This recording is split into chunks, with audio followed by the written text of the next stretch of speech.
It was the kind of late summer afternoon that seemed almost too perfect to last. Sunlight filtering through the birch trees in golden veils, bees lazing over the thick bloom of marigolds, and the air warm but not heavy, touched by the faintest breeze off the meadows. In the peaceful village of Nether Dean, the Garden Club's annual tea was underway on the manicured lawn of the vicarage, a local highlight that drew almost everyone worth knowing, and even those not strictly worth knowing, from within a 10-mile radius. White linen-draped tables formed a horseshoe around the lawn's center, each topped with assorted silver teaspoons and generous offerings of scones, seed cake, and Mrs. Reeves's famously shaky jelly trifles. The women, dressed in cheerful florals and wide-brimmed hats, conversed in polite tones that barely masked the undercurrent of village competition, whose peonies had lasted longest, whose jam took the blue ribbon at the county fair, and, inevitably, who had aged the least since last year. Miss Jane Marple sat a little apart from the central bustle, perfectly positioned beneath a lilac-laden archway. She was dressed in dove gray with a simple lace collar and a serviceable straw hat. Her presence, though always quietly dignified, had an almost ghost-like quality. Most didn't notice her until she spoke, and by then she had often already formed a precise impression of everything worth knowing. "More tea, Miss Marple?" asked young Alice Cribben, the vicar's niece, holding out a teapot decorated with faded violets. "Thank you, my dear, just a splash," said Miss Marple, her tone kind but distracted. Her eyes, blue and deceptively mild, were scanning the crowd with quiet interest. In one corner, Mrs. Hartington, the formidable head of the garden club, was holding forth on the virtues of compost made with crushed eggshells. In another, Colonel Denby was waxing lyrical about his dahlias while surreptitiously eyeing the trifle bowl. And at the table nearest the refreshment stood the person whose appearance had stirred the most speculation in recent weeks, Miss Lavinia Pink. She cut a striking figure, tall, lean, with dark hair swept back in an elegant chignon that emphasized her high cheekbones and severe mouth. A navy linen dress, tastefully plain, hinted at a once fashionable woman who now dressed with cautious restraint. The pearl brooch she wore had belonged to her great-aunt, the late Miss Honoria Pink, a woman whose passing had left more curiosity than sorrow behind. Honoria had been a formidable resident of Nether Dean, a connoisseur of hats, a terror to shopgirls, and the sort who refused central heating on principle. She had died in her sleep 6 weeks ago at the age of 89, alone in her ivy-covered cottage known as Elderbank. Her niece had returned from Spain, some said hurriedly, and installed herself in the old house with an air of permanence that made certain villagers twitch. "She's brought back trunks and hat boxes by the dozen," whispered Mrs. Simcox to Miss Marple, lowering her voice unnecessarily. "All from Barcelona or Madrid or one of those funny foreign places. One of them, the big burgundy one, they say she wouldn't let the removal men touch at all." "Is that so?" said Miss Marple, stirring her tea gently. "It's often the things one guards too closely that prove the most fragile." "Well, if you ask me," Mrs. Simcox said with a sniff, "that box is hiding something, perhaps smuggled jewels, or love letters, or poison." Miss Marple merely smiled.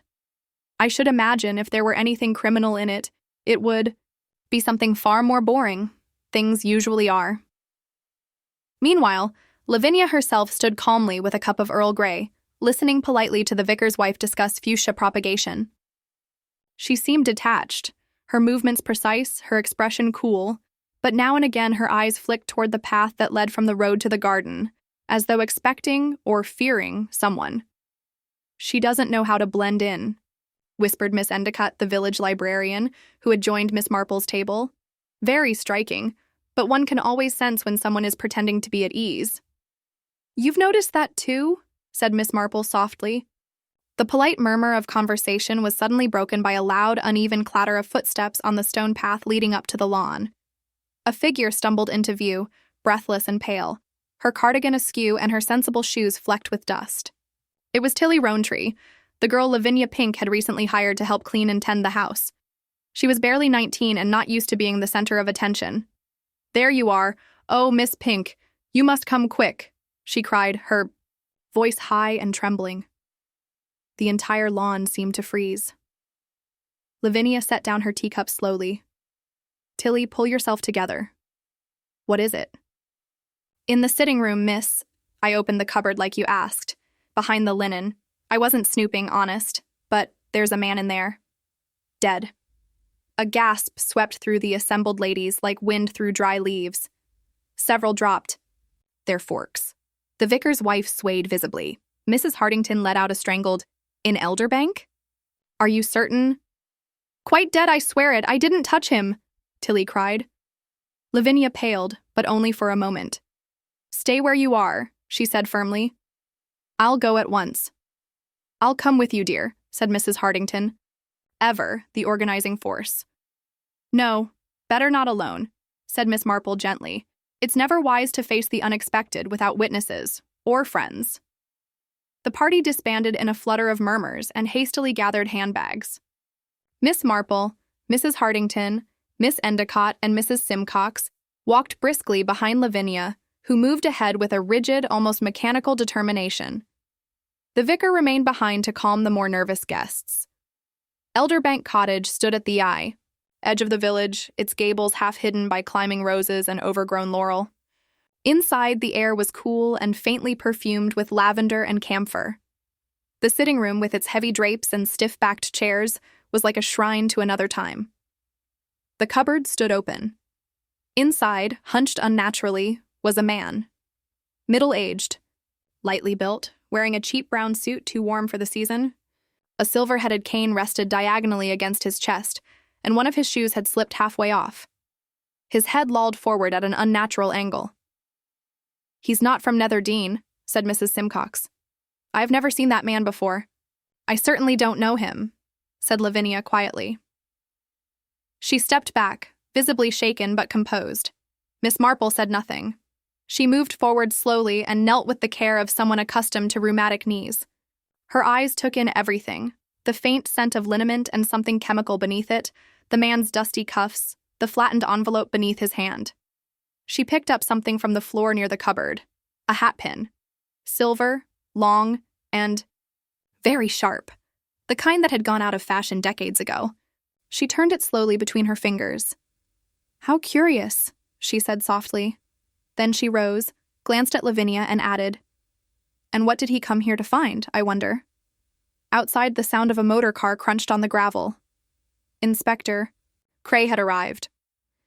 Miss Marple moved aside, her face composed but her mind already working. After all, cupboards did not fill themselves. And hat boxes, when they refused to open, often held more than just mothballs. It had taken no more than 20 minutes for the shocking news to pass from Elderbank Cottage to the vicarage lawn, and from there, like a brisk wind over dry grass, through cottages, bakeries, gardens, and shops. By tea time, everyone from the grocer's boy to the retired sea captain on Woodbine Hill had heard the same breathless summary: a dead man hidden in Lavinia Pink's cupboard. The details changed from mouth to mouth. In one version, he had a bullet wound. In another, he clutched a note confessing to a foreign spy ring. One enthusiastic version had him wearing a monocle, with a forged passport in his pocket. But beneath the embellishments lay a fact no one disputed. Lavinia Pink had returned to Netherdean less than a month ago, and now a stranger was dead inside her house. At the heart of the furor, Inspector Cray sat stiffly in Elderbank's narrow sitting room, scribbling notes into a worn leather-bound pad. He was a tall, sandy-haired man with an eternally furrowed brow and the patient demeanor of someone used to villagers reporting suspicious footprints that turned out to be their own. Miss Marple, invited to remain during the preliminary interview, "You always see the bits we miss," Cray had muttered with resigned admiration, sat demurely in a corner chair, knitting something ambiguous in pale green wool. Her eyes, however, missed nothing.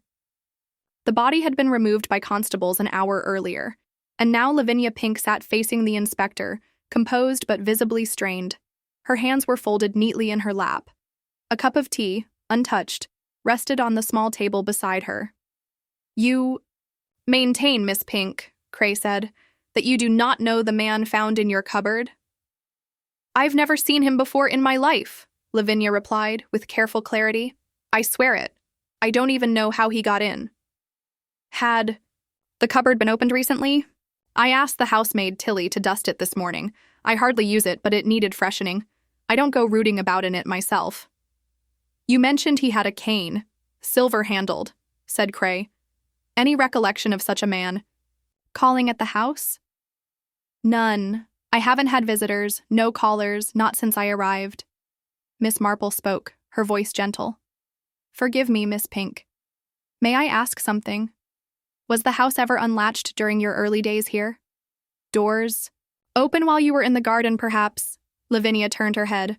Possibly. Possibly. I was busy sorting Aunt Honoria's belongings, opening trunks. There were workers in and out. I didn't keep track of every entrance. It's a safe village. Or was. Miss Marple nodded. So easy, isn't it, to trust one's surroundings? Especially when one believes they've returned to the familiar.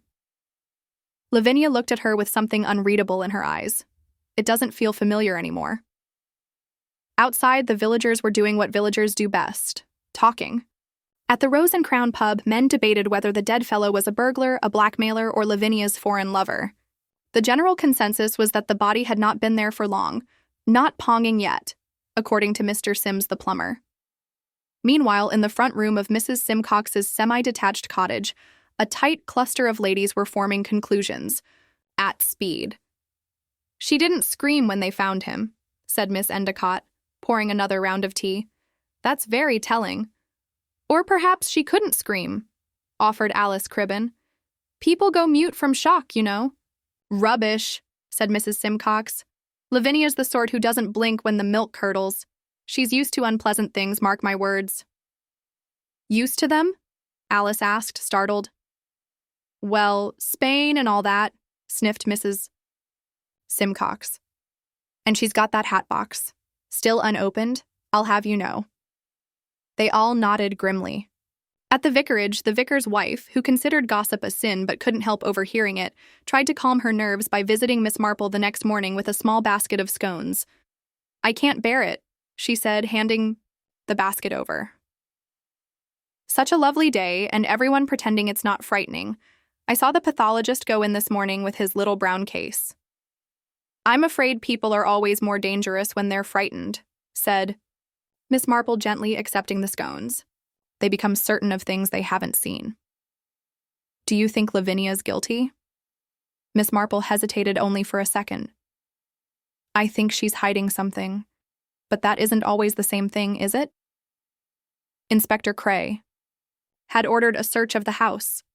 Not a formal warrant, not yet, but a gentle sweep for anything odd. Lavinia consented, tight-lipped. And it was Constable Beach who found something unusual.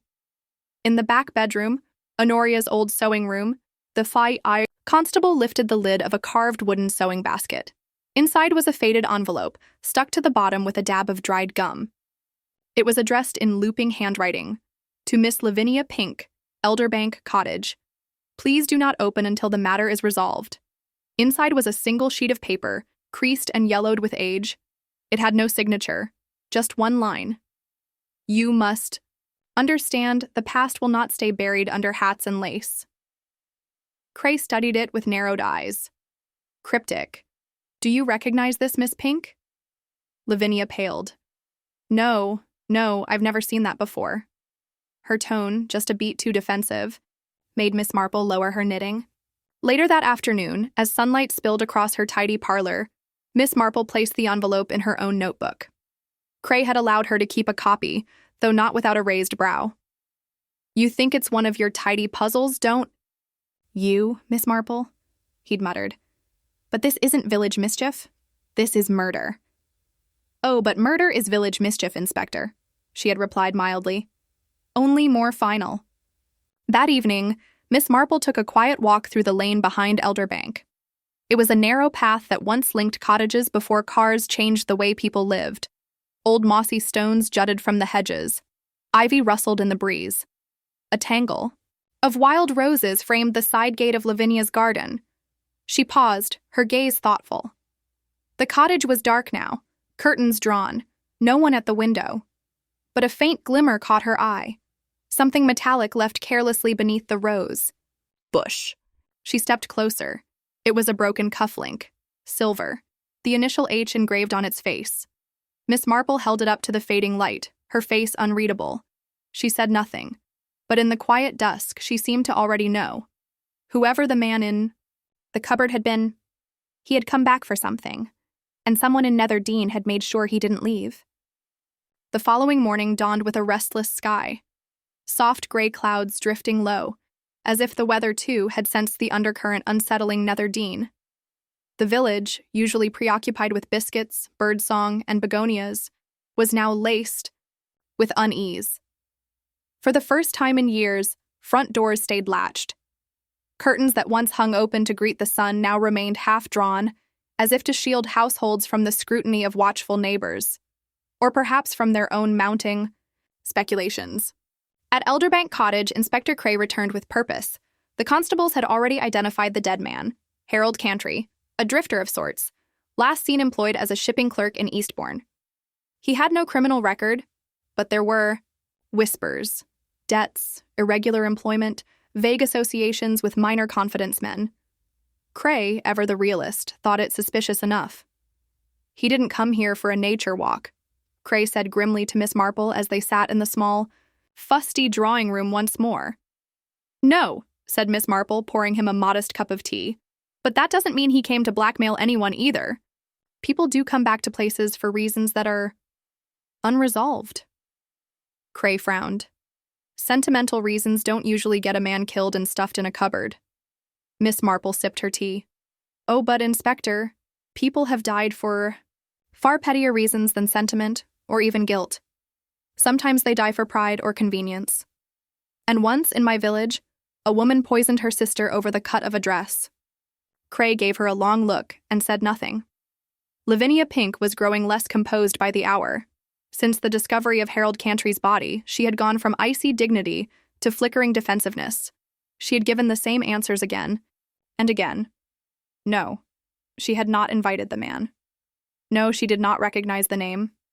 No, she could not explain how he'd entered her home without her knowledge. The strain of those denials now showed in the tautness of her mouth and the brittle tone of her voice. And then, of course, there was the hatbox. Still locked. Still unopened. Miss Marple had inquired about it gently, conversationally, when she'd stopped by with a small gift of preserves. Lavinia had paused mid-sentence. It contains nothing of interest, she had said stiffly. Just mementos of my aunt. Personal things. I haven't had the courage to go through them yet. Of course, Miss Marple had said kindly. I remember when my cousin Alicia passed. One couldn't bring oneself to open her embroidery chest for nearly a year. And when we did, it turned out she'd kept her husband's love letters hidden in the lining. There had been no reply. Only a flicker in Lavinia's eyes, something tightly guarded. Meanwhile, Inspector Cray began narrowing his field of suspects. The first was perhaps the most obvious, Tilly Rowntree, the maid who had found the body. Tilly had a nervous disposition, large eyes that always seemed on the verge of tears, and a way of twisting her apron strings when asked a direct question. But Cray, who had seen feigned innocence more than once, wasn't prepared to dismiss her simply because she looked harmless. Tell me again, Tilly, he said as they sat in the kitchen at Elderbank. You opened the cupboard because Miss Pink asked you to dust? Yes, sir, she said, her voice trembling. It hadn't been touched since before Miss Honoria passed. Miss Pink said it might be musty. I was only doing what she told me. I didn't even open it fully at first, just pulled the doors open, and he was there. Did you touch anything? No, sir, I screamed. Had you ever seen the man before? No, sir, not before yesterday. But you're certain he was already dead? Yes, he wasn't breathing, his eyes. Oh, I don't want to remember it. Inspector Cray leaned back, watching her twist her hands. And Miss Pink's reaction? She went white, didn't say anything at first, just stared. Then she told me to fetch help, said to run to the vicarage lawn. And you didn't see anyone else that morning? No deliveries, no unexpected visitors? No one, sir. Only Mr. Little, the postman. But he just brought letters. Cray jotted something in his notebook. You may go. Don't leave the village, Tilly. She nodded quickly and slipped out, visibly relieved. Later that afternoon, Cray visited Mrs. Simcox, not out of suspicion, but to gather information, as much about the village as the case. She received him in her tidy sitting room with a plate of ginger biscuits and no small sense of importance. Now, I'm not one to speak ill of my neighbors, she began, which meant she was precisely the type. But if you're looking for scandal, Lavinia's your girl. What sort of scandal exactly? Well, there was the matter of her leaving suddenly all those years ago, off to Spain after a row with her aunt. Something about a man, though no one ever got the full story. But she came back very suddenly too, you'll note, and with not a word about her life abroad. That always means something. You think she's hiding something? Mrs. Simcox leaned in. She walks about like she owns the place, but it's my belief she's frightened. Keeps her doors locked at night, fiddles with the windows. I saw her jump when the baker's cart went past too fast last week. Cray made another note. One more thing, Inspector, though I shouldn't say it. Yes? That Hatbox, still locked. And not just latched, mind you, locked. What kind of woman locks up a Hatbox unless there's something inside that shouldn't be seen? The clue that puzzled Miss Marple the most was the broken silver cufflink she'd found near the rosebush. Cray had it sent to the county lab, but Miss Marple had already formed an idea, or at least a suspicion. The cufflink bore the initial H, which seemed conveniently aligned with Harold Cantry. But it hadn't been found in the house. It had been outside, under the roses. That didn't suggest he had entered by the front. No, he had crept in. Or perhaps someone had left by that path, unnoticed. She revisited the spot that evening. The ground beneath the roses was firm, but small divots in the soil suggested disturbance. A loose clod, a flattened leaf, not proof, but signs. Someone had knelt there or dropped something in haste. As she straightened, a voice startled her. You're always 3 steps ahead, aren't you? It was the vicar, stepping from the footpath with a kindly smile. Or is it 4? Only half a step today, said Miss Marple. This case is more tangled than most. Lavinia? He asked gently. She's not guilty, Miss Marple said at last, but she's terrified that something she did, or failed to do, has made her responsible. The vicar frowned. That's a heavy burden to bear. Yes, said Miss Marple. But there's someone else here with a heavier one. The man who recognized Harold Cantry, and hoped no one else would. She looked toward Elderbank's chimney, now dark against the evening sky. There's something in that Hatbox, she added softly. And when it opens, I think we shall understand more than just the murder. The morning air in Netherdean was crisp with the promise of early autumn. Leaves, once vibrant with summer green, were beginning to turn, soft golds and russets drifting lazily down to the cobbled lanes. For all its picturesque charm, the village carried a weight that day, a silent heaviness under its cheerful exterior. Miss Marple, seated in her tidy sitting room with the window open to the gentle rustle of an old oak tree, was reviewing the notes she had scribbled over the last 2 days. The envelope found in the sewing basket still lay on the table beside her, the faded line written in looping script. You must understand, the past will not stay buried under hats and lace. The phrase echoed in her mind with the rhythm of a riddle. Her fingers gently smoothed the creased paper, eyes narrowing thoughtfully. What past? And what secrets could be concealed under the carefully preserved hats of Honoria Pink, or the locked Hatbox that Lavinia so carefully avoided? Her thoughts were interrupted by a sharp knock at the door. Come in, she called softly. The door opened to reveal Inspector Cray, looking as weary as ever but with a new glint of purpose in his eyes. Morning, Miss Marple, he said, stepping inside. You always seem to be 1 step ahead. I thought you might like to see this. He held out a small brown envelope, official and marked with the crest of the county police. Miss Marple took it carefully and opened it.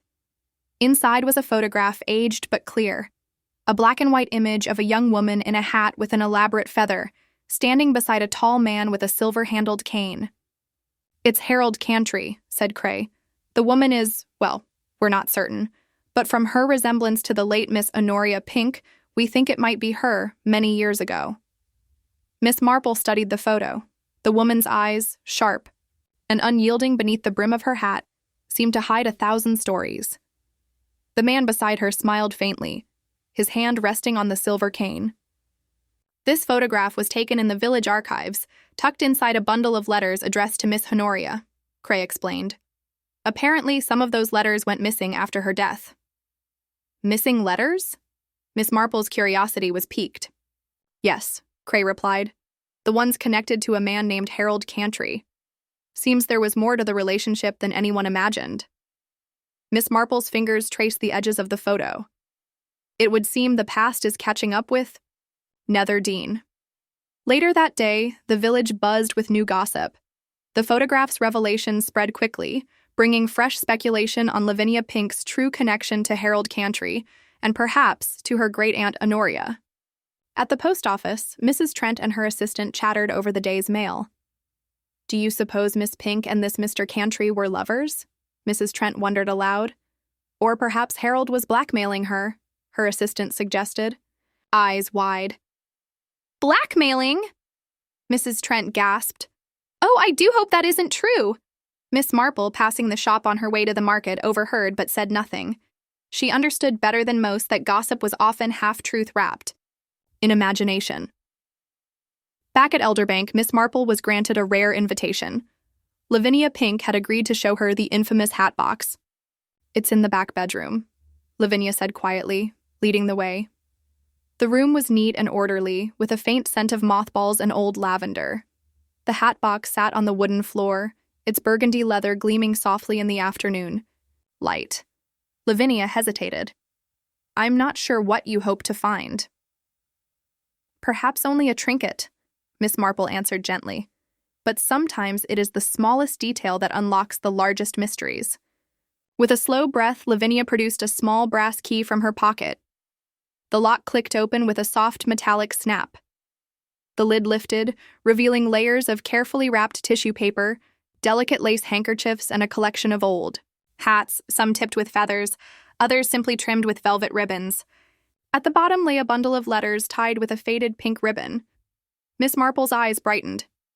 May I? Lavinia nodded and handed over the letters. The topmost envelope was addressed in the same looping script as the cryptic note. Carefully, Miss Marple untied the ribbon and unfolded the first letter. It read, Dear Honoria, I hope this letter finds you in better health than when last we spoke. The matter that brought Harold Cantry to Netherdean cannot be left unsettled. There are truths buried deeper than the roots of the old oak, and secrets held tighter than the seams of your finest gowns. Yours in hope and caution, a friend. Miss Marple looked up. This is no ordinary correspondence. Someone cared deeply and feared greatly.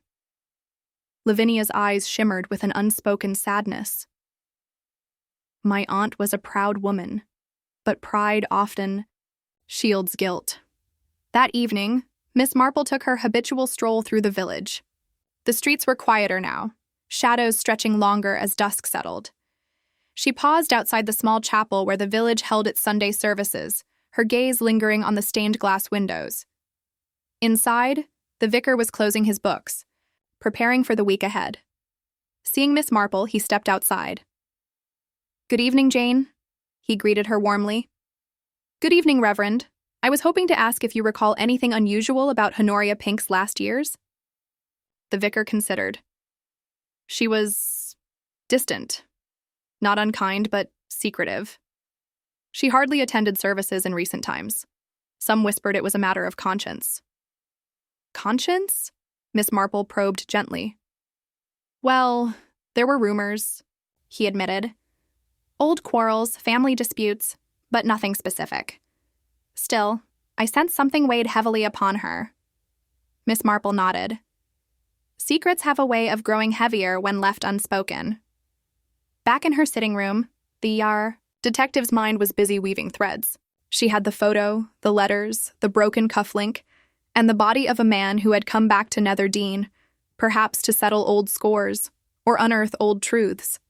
And then there was the Hatbox itself, a carefully preserved container of memory, of hidden ties. Miss Marple's thoughts returned to the note. You must understand, the past will not stay buried under hats and lace.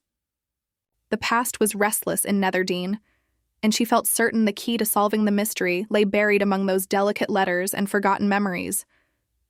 But who would want to silence Harold Cantry so cruelly? And why? Tomorrow, she decided, she would speak again with Lavinia and with those who had known Honoria best. There were questions yet to be asked and answers yet to be uncovered. For in this village, beneath the polite facades and blooming gardens, the truth waited patiently, like a hatbox unopened for too long. The morning mist hung low over Netherdean as Miss Marple made her way toward the village hall, where a small gathering was convening at the request of Inspector Cray. The news of Harold Cantry's death had unsettled the village more than anyone cared to admit, and the inspector hoped a meeting might temper the rising tension. As she approached the hall, a low murmur drifted through the air. Faces familiar yet wary greeted her, villagers who had spent the last few days under suspicion's long shadow, anxious to clear their names or cast doubt on others. Miss Marple paused just outside, observing the scene. There was the vicar, his brow furrowed as he conversed with Mrs. Hartington, the garden club's formidable president. Nearby stood Colonel Denby, the retired army man whose stern demeanor concealed more than a few village secrets, and Mrs. Simcox, the ever-watchful spinster with a penchant for gossip. Lavinia Pink was there too, seated quietly near the back, her hands folded neatly in her lap. She seemed fragile yet unyielding, a woman burdened with more than grief. Inspector Cray's voice carried as he began. "Thank you all for coming. I know these are trying times, but I ask for your patience and cooperation. We will be conducting further inquiries. Until then, I remind you, any unusual activity should be reported immediately." A few nods and murmurs followed. The villagers exchanged glances, some more guarded than others. Miss Marple, as always, listened more than she spoke. After the formalities, the crowd dispersed in small clusters. Mrs. Hartington approached Miss Marple with a tentative smile. "Jane, I've been meaning to speak with you," she said. "It's about Lavinia. I'm afraid there's more to her story than anyone's let on." Miss Marple raised an eyebrow. "Do tell." Mrs. Hartington lowered her voice. "Years ago, before she left for Spain, there was talk of a scandal involving her and a certain gentleman who was not Harold Cantry." "Really?" Miss Marple's interest deepened. "And who might this gentleman be?" Mrs. Hartington glanced around nervously. "Mr. Giles Pembroke. He was a frequent visitor at Elderbank, and, I'm told, a suitor who was rejected rather abruptly." Miss Marple nodded thoughtfully. A rejected suitor is often a source of hidden tensions. Later, Miss Marple found herself in the village library, where Miss Endicott, the librarian, was sorting through old newspapers. "I did some digging," Miss Endicott said softly as Miss Marple took a seat. "There was indeed an incident involving Lavinia Pink and Mr. Pembroke." "Details?" Miss Marple encouraged. "Well, it seems Mr. Pembroke was known for his fiery temper. A confrontation with Lavinia at a village fete ended badly, with accusations flying on both sides. Shortly after, Lavinia abruptly left for Spain," Miss Marple mused. "Sometimes a scandal is less about what happened and more about what was feared." That afternoon, Inspector Cray arranged to question Giles Pembroke, who lived on the outskirts of Netherdean.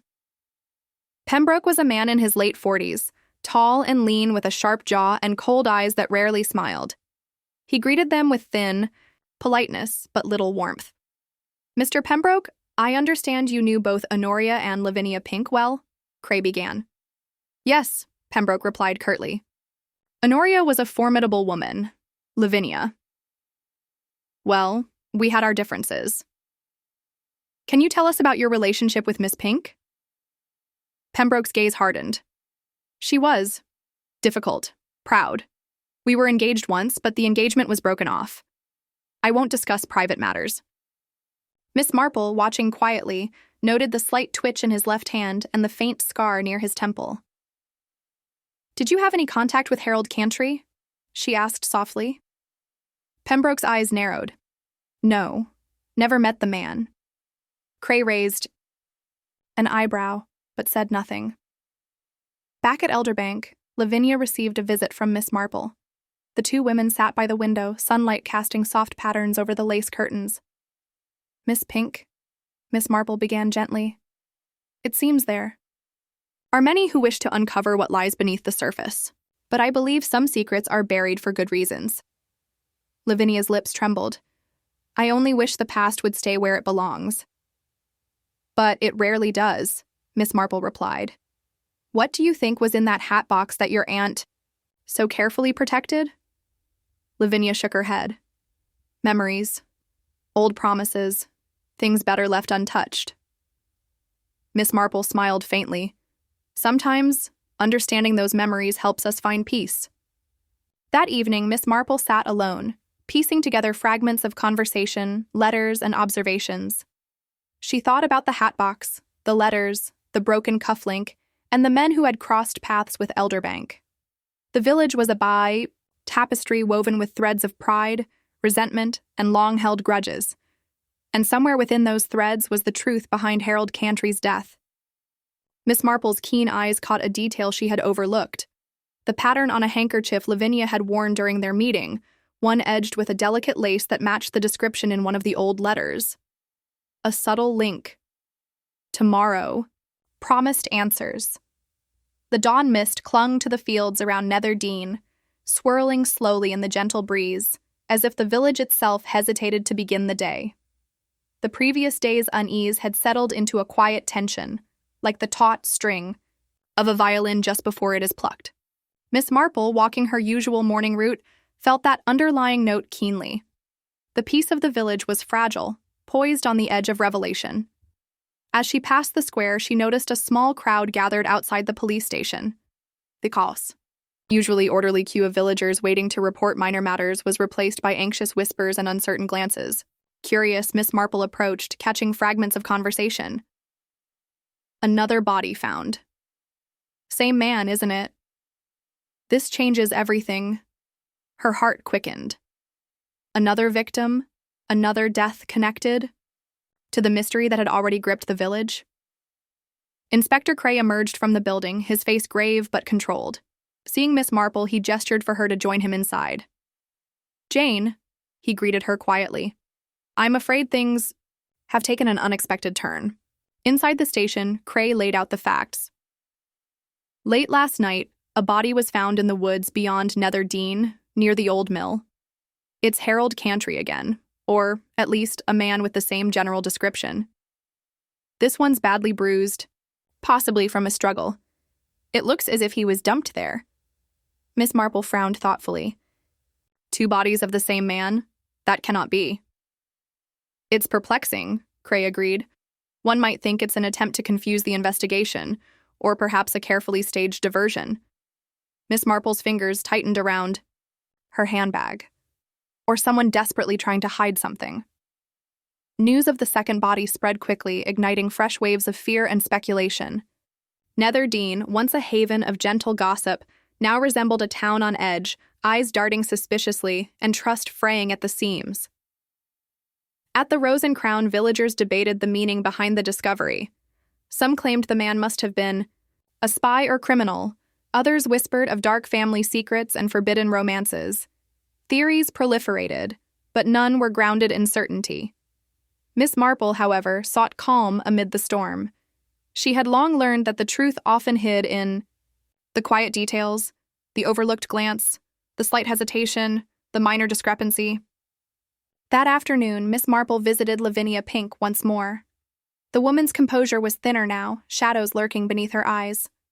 The locked hat box still rested unopened on the floor. Lavinia, Miss Marple began gently, have you noticed anything unusual in the days since the first body was found? Visitors, strange noises, anything out of place? Lavinia shook her head. No, nothing, except last night I heard footsteps outside the garden near the rose bush. Did you see anyone? No, I was too frightened to look.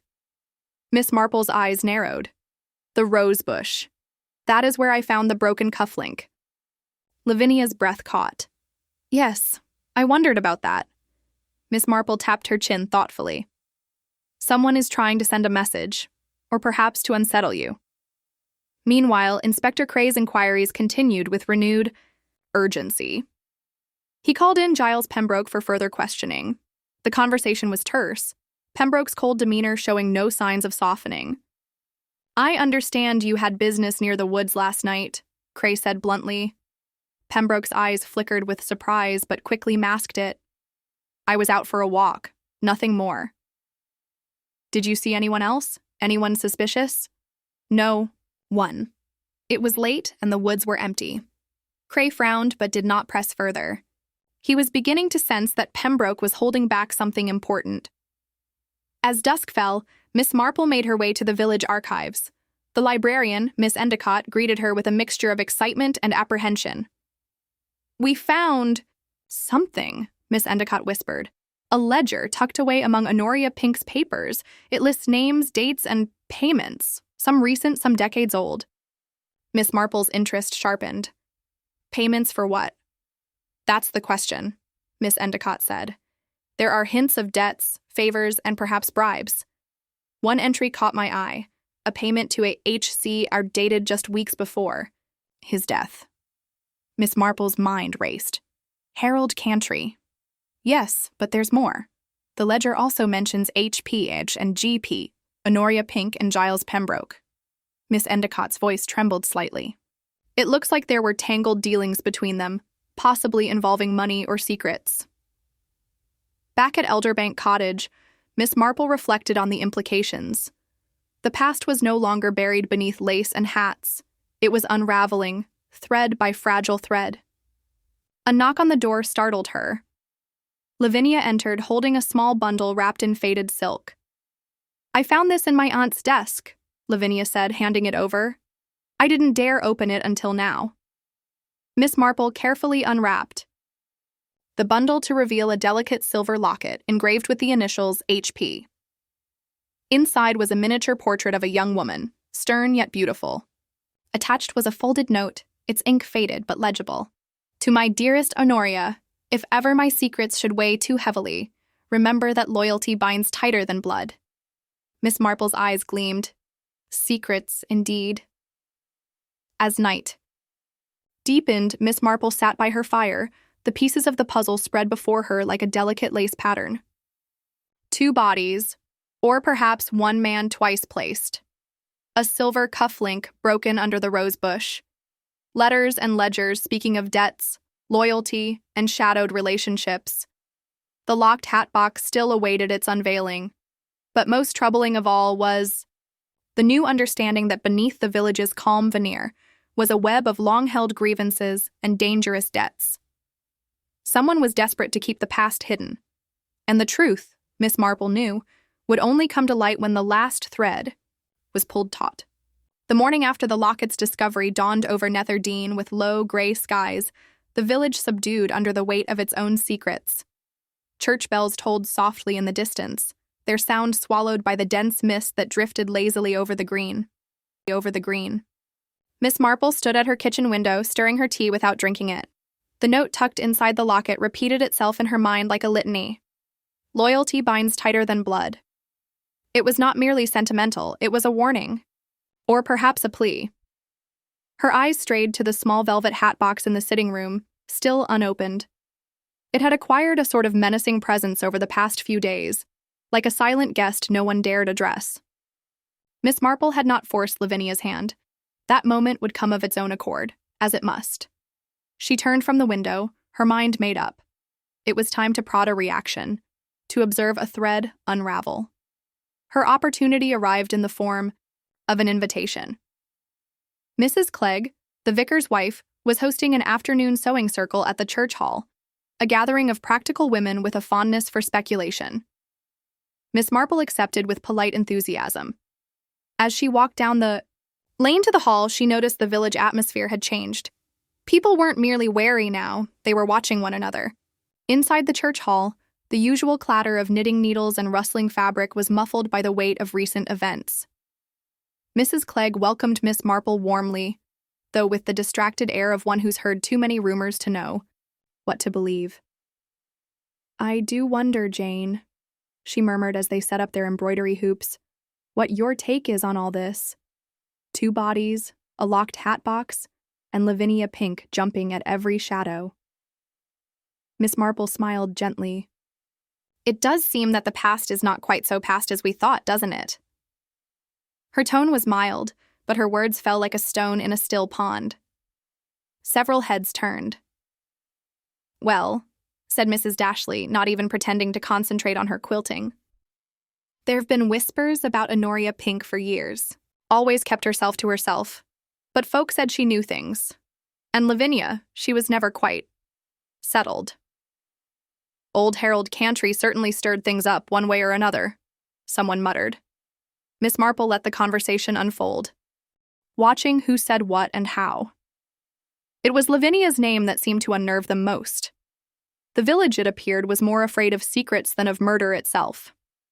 That evening, Miss Marple arranged a quiet meeting with Inspector Cray at the vicarage, under the pretext of returning a borrowed volume of Tennyson. He listened closely as she relayed what she'd learned. "She's frightened," Miss Marple said, referring to Lavinia. "Not hysterically so. She's composed, but strained. The kind of fear that comes from someone who knows a secret and is terrified it will be uncovered." Cray frowned. "You believe she's hiding something?" "I believe she's protecting something, or someone." "And the second body?" "I suspect the second Harold Cantry is no such thing." Cray raised a brow. "A body conveniently discovered, conveniently dressed, and found at night in a place where it would certainly be stumbled upon. No identification. No one has yet confirmed his identity beyond clothing and vague description." Cray nodded slowly. "A plant, perhaps." Miss Marple's expression was unreadable. "Or a substitution." Later that night, she paid another visit to Elderbank Cottage. Lavinia opened the door cautiously, her face pale. "I couldn't sleep," Miss Marple said gently. "I hope I'm not intruding." Lavinia ushered her in wordlessly. The fire was low, casting long shadows. The Hatbox sat on the ottoman, silent and unchanged. "I often find that secrets grow heavier with time," Miss Marple said, settling into a chair. "Like damp clothes left too long, they weigh us down until we can barely move." Lavinia stared at the flames. "I didn't ask for any of this." "I believe you." "He just appeared. Harold, after all those years. I thought he was dead. Aunt Honoria never spoke of him, only said he'd gone, disgraced." Miss Marple waited. "He came asking for money, threatening to reveal things about Aunt Honoria, about what happened in 1934. "What did happen in 1934, Lavinia?" Lavinia's voice dropped. "There was a man, someone my aunt was once involved with. It ended badly. Then he vanished.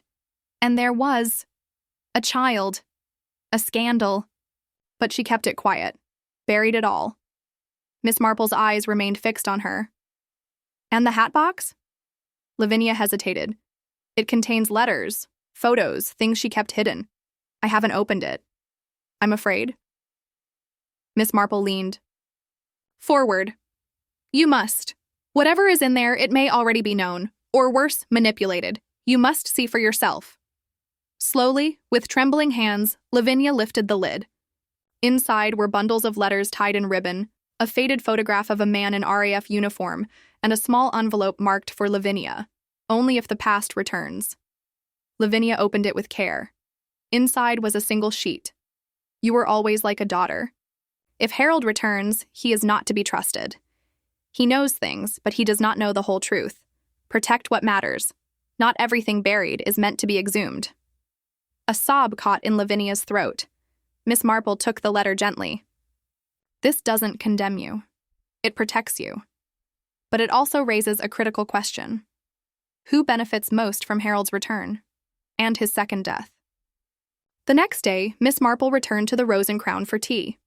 She sat near the fireplace, knitting idly, but her eyes observed carefully. At the bar, Giles Pembroke and Arthur Woodhouse were arguing in hushed tones.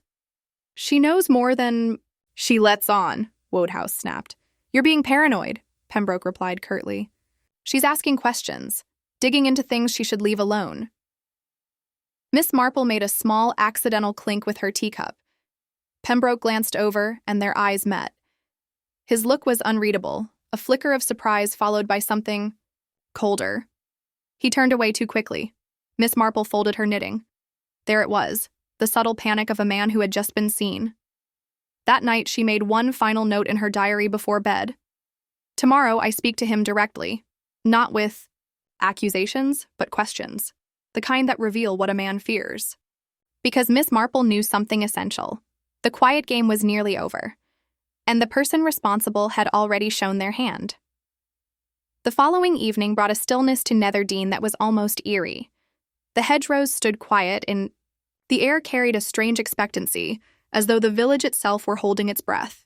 Miss Marple sat by her open window at the vicarage, hands resting idly in her lap, watching the fading light slip behind the distant hills. Her face was pensive, and though her knitting needles lay untouched beside her, her mind was anything but idle. The encounter at the Rose and Crown the day before had confirmed a long-nurtured suspicion. Giles Pembroke's discomfort had not been theatrical. It had been instinctive. His glance had not just been guilty. It had been frightened. And fear, Miss Marple knew, often meant truth was dangerously close to being uncovered. She rose, donned a cardigan, and tucked a small notebook into her handbag. It was time for a walk, an evening stroll, as the villagers would call it, though the purpose of Miss Marple's footsteps rarely had anything to do with fresh air or digestion.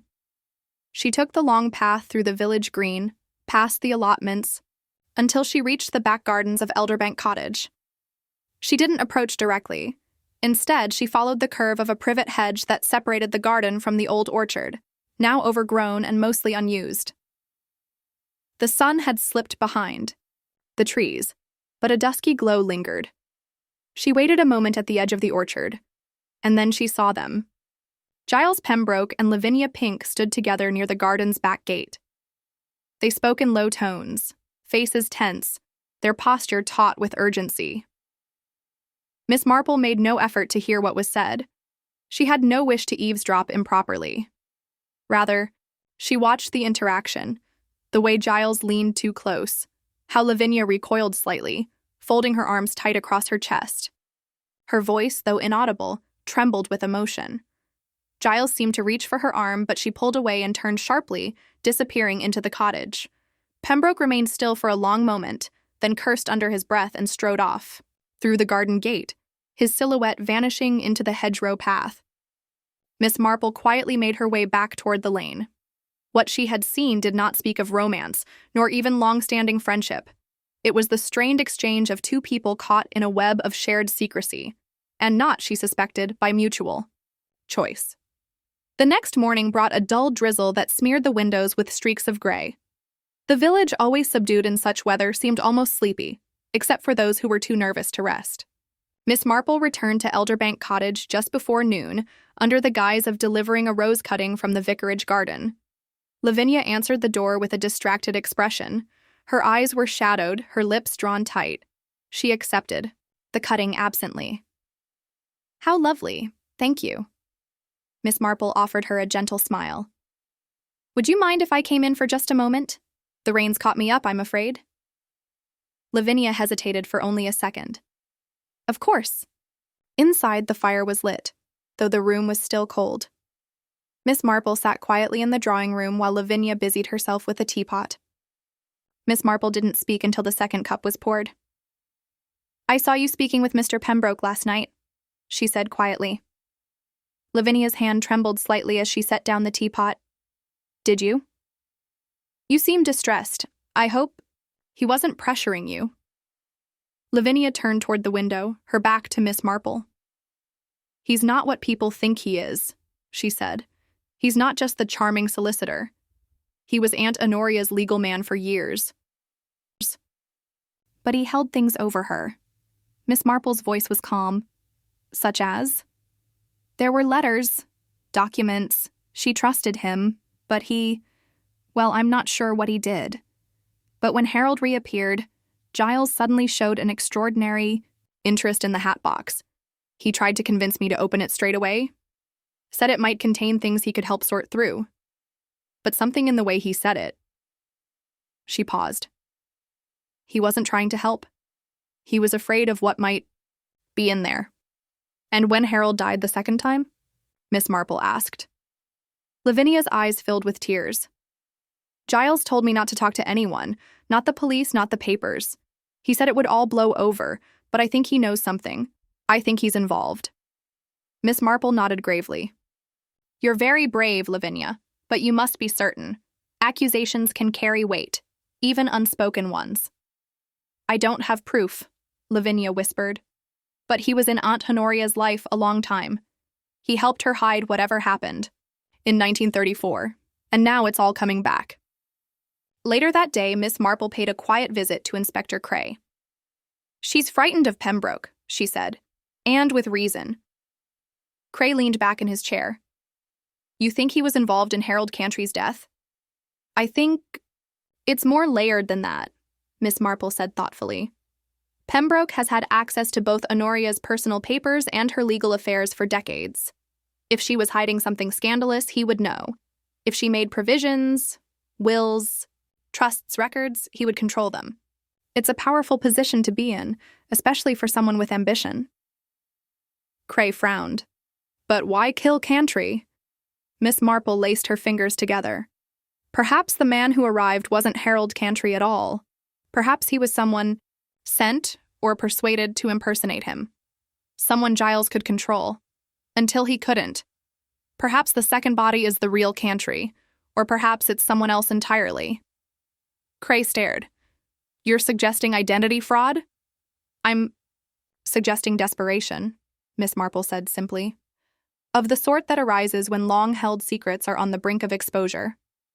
That evening, as dusk fell again over Nether Dean, Miss Marple took another walk, this time toward the churchyard. She paused by Honoria Pink's grave, freshly turned and slightly sunken from the rain. The headstone bore only her name, birth, and death years, and a single line beneath. She kept her counsel. Miss Marple stood in silence, her thoughts roving. She had always found it peculiar that the will had been executed so swiftly, that the solicitor, Pembroke, had refused to read the contents aloud in front of witnesses, citing privacy. And now, with the appearance of Harold Cantry, or a man claiming to be, those choices felt far too convenient. She glanced up as footsteps approached. It was Reverend Markham, his coat pulled tight against the drizzle. A quiet moment, Miss Marple? She nodded. The vicar paused beside her. Funny thing, secrets. People think they bury them, but they bloom eventually, don't they? She turned to him. Yes, vicar. Like foxgloves in the wild, unexpected, and sometimes poisonous. Back at the vicarage, Miss Marple wrote a final note in her small leather diary. Giles Pembroke may not have killed Harold, but he's hiding someone who did. Or hiding something far older that someone killed to protect. The answer lies in the will, the Hatbox, and a garden path no longer walked. Tomorrow, I must speak to Arthur Woodhouse alone. He was the only one in the village who didn't flinch when the second body was found. And sometimes, silence speaks loudest of all. The morning after her visit to the graveyard, Miss Marple found herself in the vicarage drawing room, a cup of weak tea beside her and a note carefully folded in her lap. The handwriting was unmistakably old-fashioned and slanted in faded ink. She had retrieved it from the back of one of Honoria Pink's donated books, a worn volume of Tennyson's poetry, left at the church jumble. It wasn't addressed or sealed. Simply tucked between two pages, forgotten or hidden. She unfolded it again. If it ever comes to it, there are 3 names you must never forget. Giles Pembroke, Eleanor Cantry, and Arthur Woodhouse. Together they held the key to 1934, but only one of them knew the cost.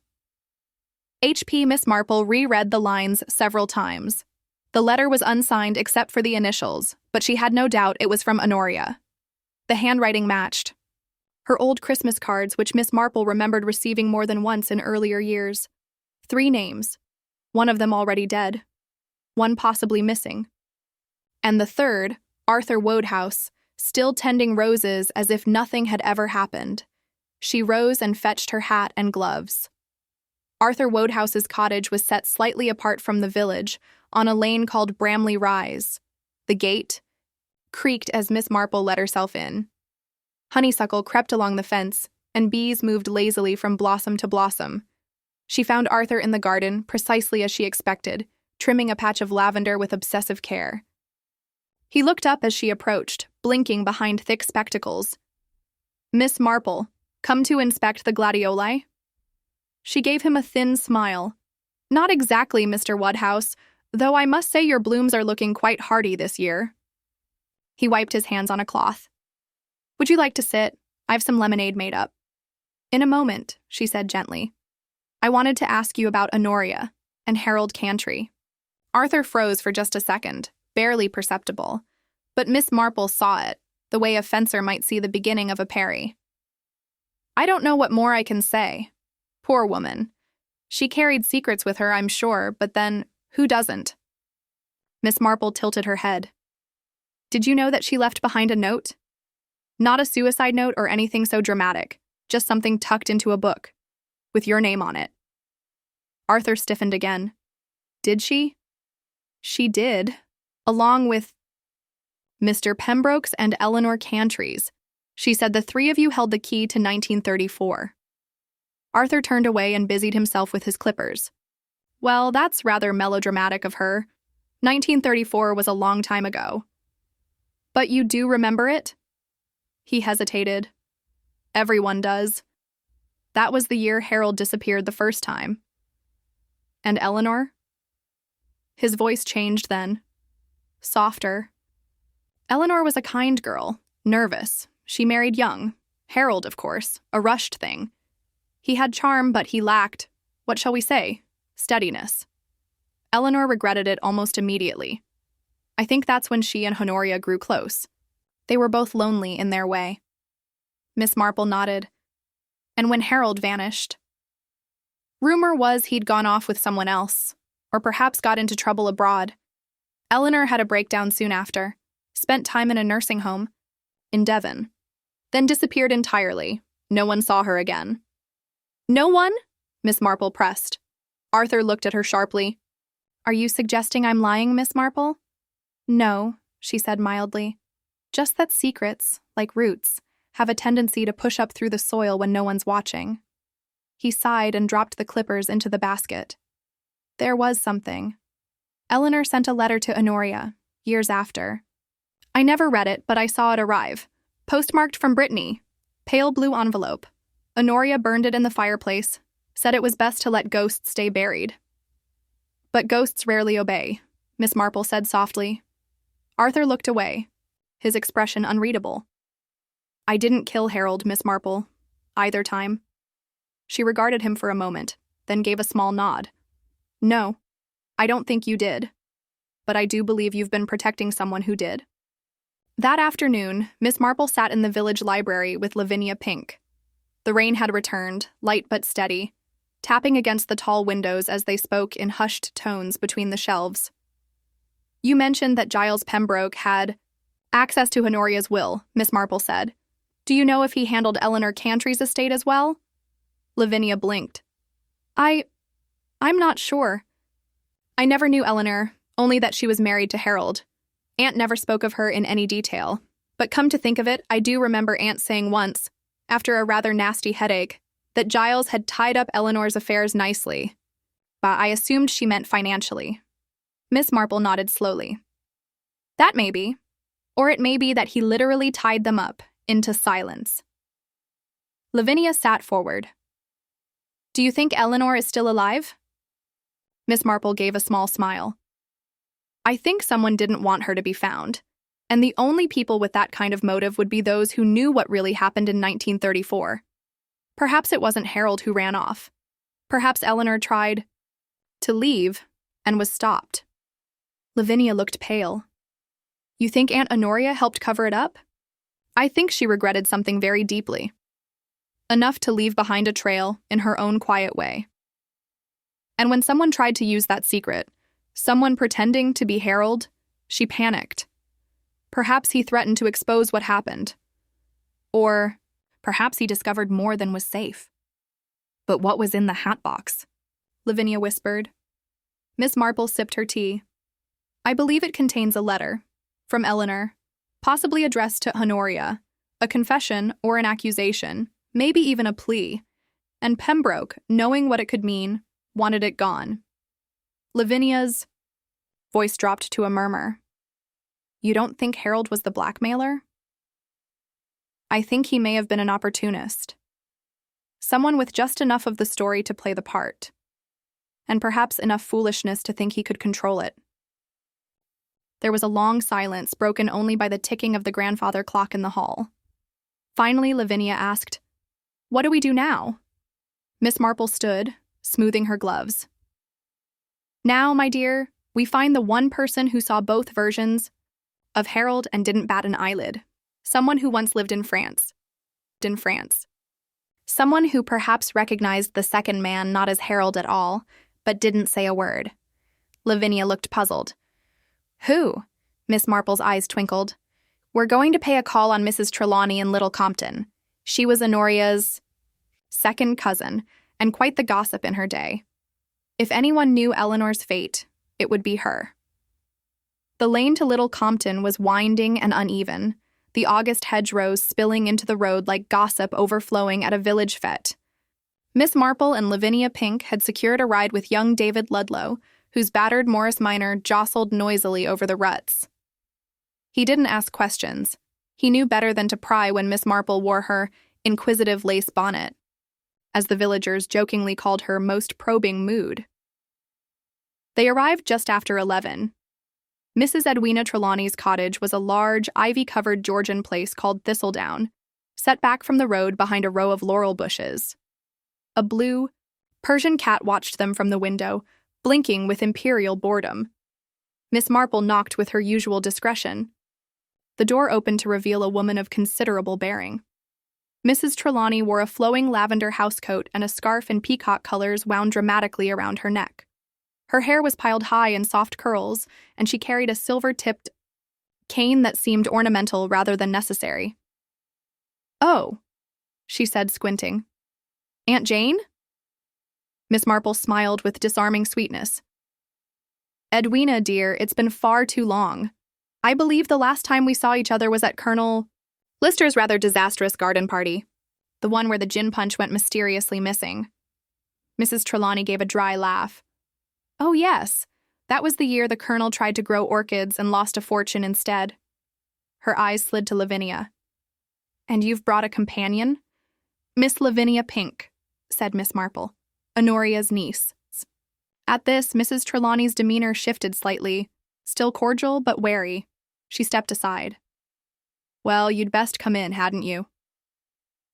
They were ushered into a cool sitting room that smelled faintly of violets and camphor. The furniture was ornate and overstuffed, and the mantelpiece displayed an astonishing number of porcelain dogs. Mrs. Trelawney settled herself into a wide chair and waved at the tea tray with regal disdain. "Pour, would you, Lavinia? My wrists aren't what they were." Lavinia complied while Miss Marple got to the point with quiet efficiency. "Edwina, I wonder if you might recall something from quite some time ago. It concerns Eleanor Cantry." Mrs. Trelawney's teacup froze midair. "Eleanor? My word, that's a name I haven't heard in years. But you do remember her?" "Oh, everyone remembered Eleanor," said Edwina, eyes suddenly distant. "She had the kind of nervous beauty that made men feel protective. And foolish. She was Harold Cantry's wife, at least until he made a fool of her, vanished, and broke her to bits." "And then she disappeared herself," Miss Marple said gently. Mrs. Trelawney set her cup down. She was sent away. Honoria insisted on it, said Eleanor was becoming unstable and needed treatment. All very hush-hush. There were whispers of a retreat in Devon, but that wasn't where she went. Miss Marple's eyes gleamed. "No?" Edwina leaned forward. "She went to Brittany. I helped arrange it. Honoria confided in me. She said Eleanor had seen something that couldn't be undone. I asked what, and she only said, 'What you don't repeat can't hang you.' That was all." Lavinia nearly spilled the sugar bowl. "So, she was hiding Eleanor?" "For her own good. At least that's what Honoria told herself. The poor girl had started writing letters, rambling things, saying Harold wasn't who he claimed to be, that he had a different name once before they married. Honoria thought she was losing her grip." Miss Marple folded her hands. "Did she mention what that name might have been?" Mrs. Trelawney shook her head. "Only that it was foreign, or perhaps foreign-sounding, and that it was changed right before the marriage. That was in 1932. Miss Marple exchanged a glance with Lavinia. So 2 years before Harold disappeared. Yes, said Edwina. And then, well, Eleanor was sent away. She wrote once from Brittany. I saw the envelope. Pale blue, a French stamp. Honoria burned it unread. Because of what she feared it might contain. I suppose, Mrs. Trelawney said. Or perhaps because it confirmed what she already knew, that Eleanor's delusions weren't delusions at all. Miss Marple's voice was barely above a whisper. And you never saw Eleanor again? There was a pause. I didn't, Mrs. Trelawney said at last. But that doesn't mean she didn't return. Lavinia's breath caught. Do you think she came back? Mrs. Trelawney tapped, her cane against the hearth. A few years later, perhaps 1939, right before the war, I was coming out of the post office in Marlborough and saw a woman across the street.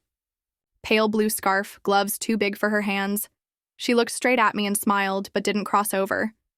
You're certain it was Eleanor? I was at the time, said Edwina. But the moment passed. I convinced myself I'd imagined it.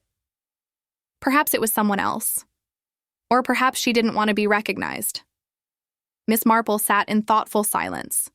Then she asked, What do you remember about Giles Pembroke during that time? Edwina frowned. Oh, Giles was everywhere, sorting out everyone's affairs. Honoria trusted him implicitly, though I never liked him much. Slick as oiled glass. He got Eleanor's accounts in order after she was sent away.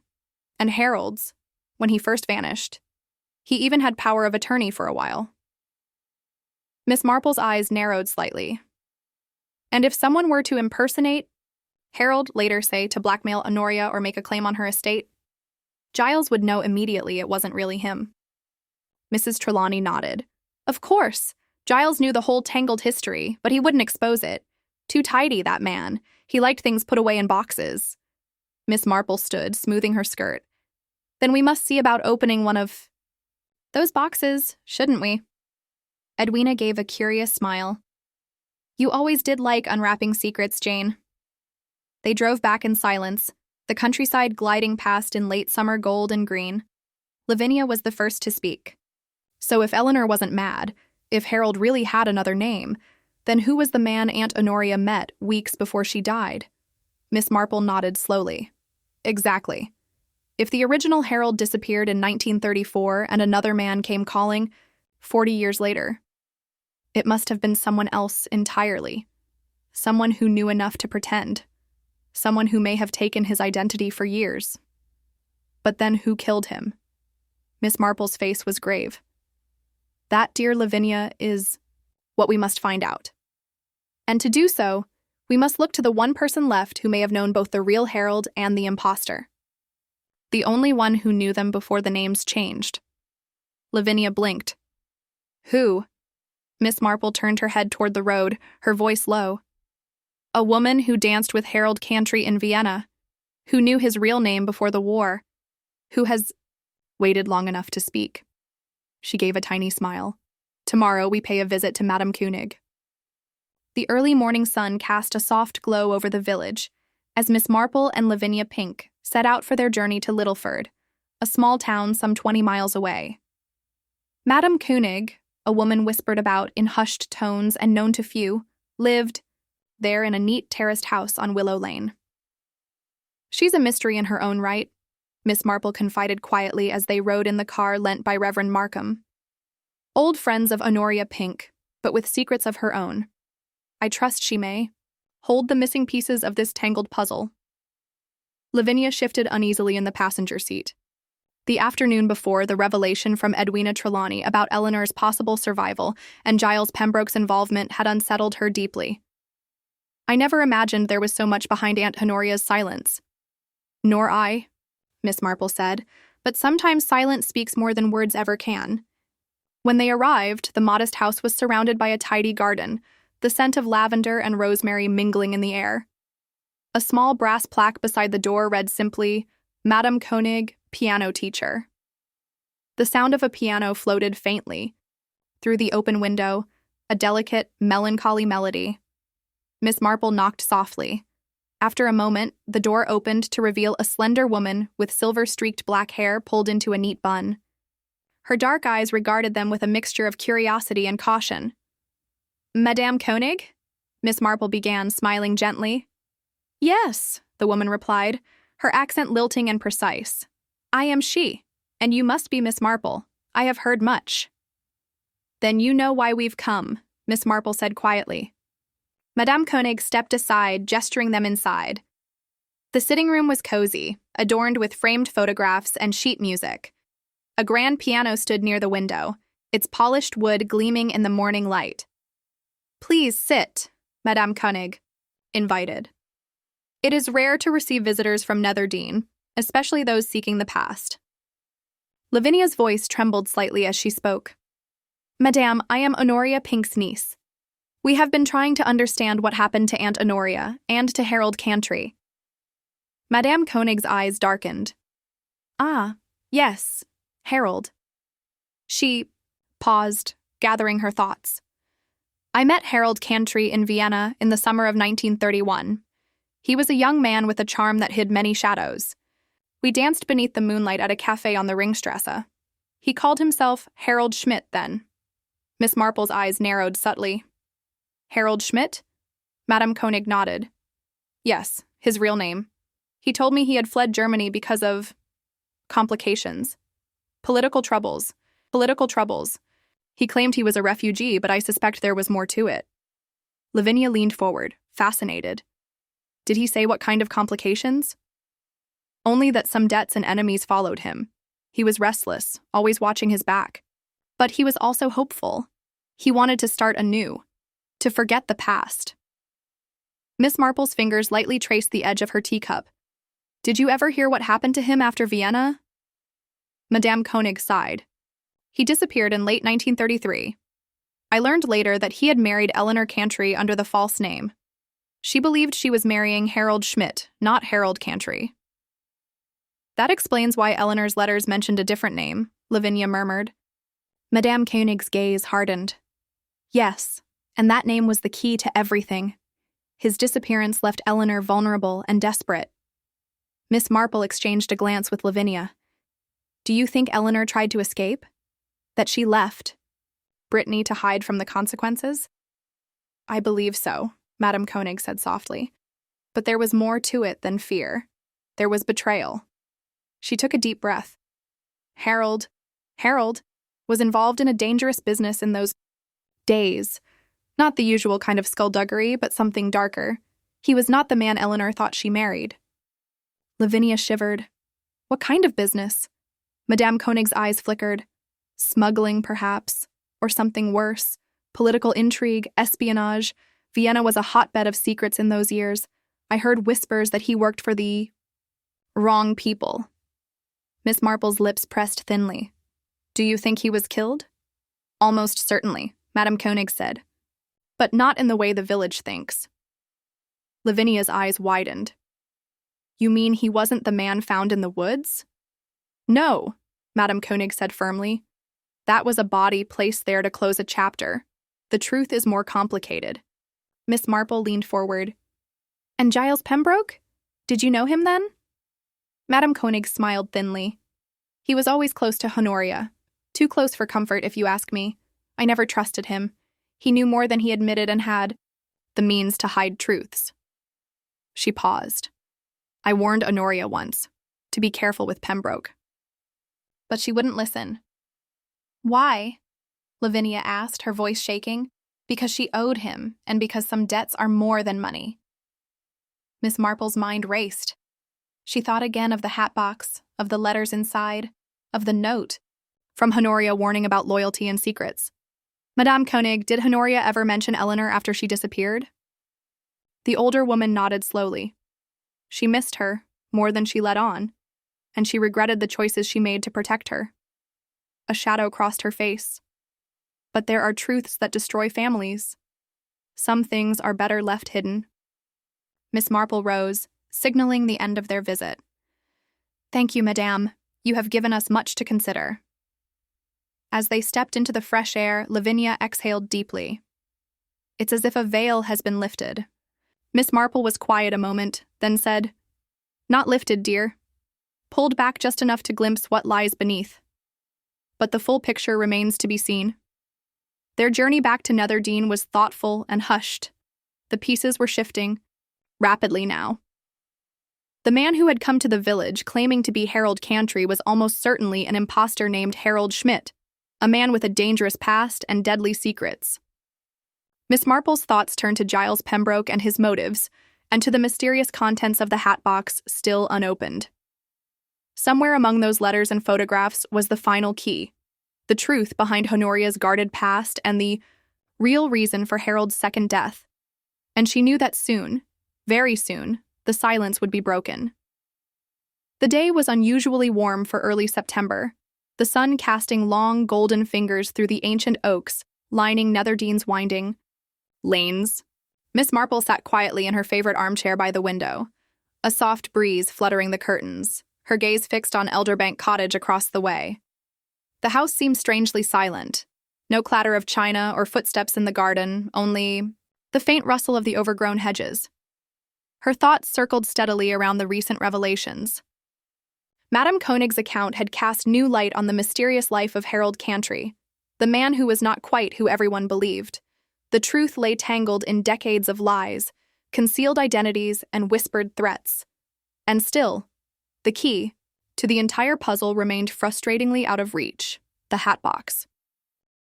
The vicarage clock chimed 11, its measured tones a reminder that the day must move forward. Miss Marple set aside her knitting and adjusted her shawl. There were questions to be answered and a garden to be watched. Later that morning, she made her way to Elderbank Cottage, careful to avoid the main road where prying eyes might gather. The small path along the hedgerows led her to a side gate, slightly ajar. It was unusual for Lavinia not to keep it firmly closed. As Miss Marple stepped cautiously through, she noticed the garden was overgrown in places. Wild roses had clawed their way up the trellis, and the lavender bushes appeared untended. The stone bench beneath the old pear tree was vacant, and the faint scent of damp earth mingled with the sharp tang of crushed leaves. Miss Marple's sharp eyes caught something, a small scrap of paper pinned beneath a rock on the garden path. She picked it up delicately. It was a torn piece of a letter, edges jagged and ink faded. "Do not trust Pembroke. The truth is closer than you think." A chill ran down her spine. Someone was watching the garden and leaving warnings. She moved deeper into the cottage, careful not to disturb anything. Inside, the house was dim and still. A faint mustiness hung in the air, mingled with the scent of stale tea and forgotten memories. Miss Marple's gaze settled on the sitting room table where a solitary cup remained, its surface clouded with cold tea. She noticed the hatbox sitting on the corner, its lid still tightly shut. Her fingers itched to open it, but she resisted. Patience was her ally, as always. As she stood contemplating the box, a sudden creak at the back door startled her. Miss Marple turned swiftly to see a shadow slip past the kitchen window and disappear into the garden. "Who's there?" she called, steadying her voice. No answer. Miss Marple hurried to the door and stepped outside. The garden was bathed in sunlight now, shadows sharp and defined. She scanned the hedgerows but found only the fluttering petals of a fallen rose. "Someone's been here," she muttered, "and not by accident." Footsteps echoed softly behind her. Turning, she found Lavinia, pale but determined. "I came back," Lavinia said breathlessly. "I couldn't stay away." Miss Marple nodded. "You're wise. The garden holds secrets yet."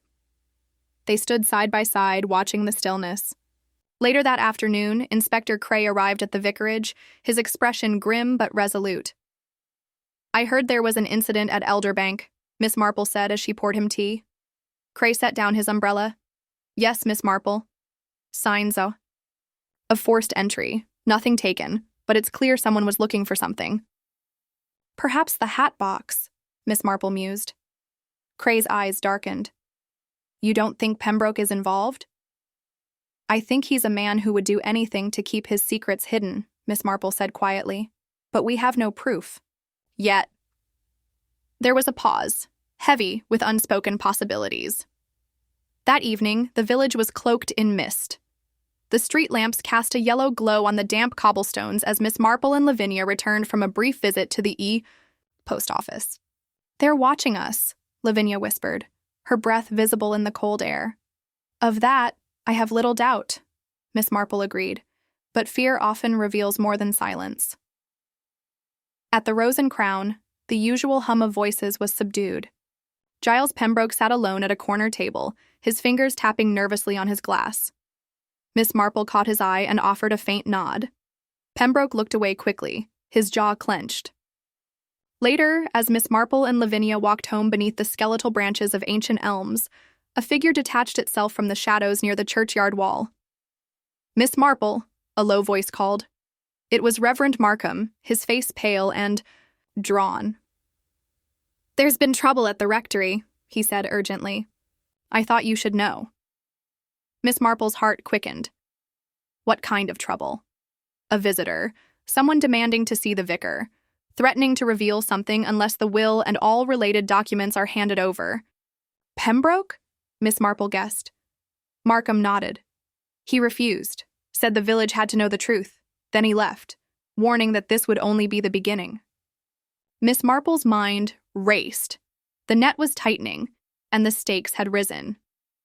That night, back at the vicarage, Miss Marple sat by the fire, reviewing her notes. The pieces were almost aligned, but the final picture remained just out of reach. She glanced at the unopened hatbox on the sideboard. It was no longer just a curiosity. It was the last barrier between truth and ruin. Her thoughts turned to the psychological game she would soon have to play, coaxing, observing, pressing without provoking. The suspects, Pembroke, Lavinia, Arthur, Wodehouse, even the spectral presence of Eleanor, each held threads of a tangled tapestry. Miss Marple allowed herself a faint, knowing smile. "Soon," she whispered to the firelight, "soon the shadows will have nowhere left to hide." The morning light crept through the curtains of the vicarage sitting room, where Miss Marple and Lavinia Pink sat together, the hatbox resting between them on the heavy oak table. The air was thick with anticipation. The moment that had been whispered about in quiet corners and hinted at behind hesitant glances was at last upon them. Miss Marple regarded the box with a calm expression, but inwardly she felt the thrill of nearing the truth. After all the years of silence, of shadows lurking in corners of memory, this little container held the final pieces of the puzzle that could unravel the tangled web of deceit surrounding Honoria Pink's last days. "Are you sure you want to do this now?" Lavinia asked nervously, her fingers twitching as she reached out and withdrew them. "Yes, my dear," Miss Marple said softly. "Secrets left unopened are like fires smoldering beneath the ashes. They only grow hotter, more dangerous, when ignored." Slowly, with a careful precision born of decades spent observing the frailty and strength of human nature, Miss Marple lifted the lid. Inside, nestled in faded tissue paper, were 3 envelopes, brittle with age and sealed with wax. Their red surfaces marked with the emblem of a delicate rose. The envelopes were thick, as if containing more than a mere letter. Miss Marple selected the first envelope and broke the seal. The handwriting inside was unmistakable. Honoria Pink's neat script.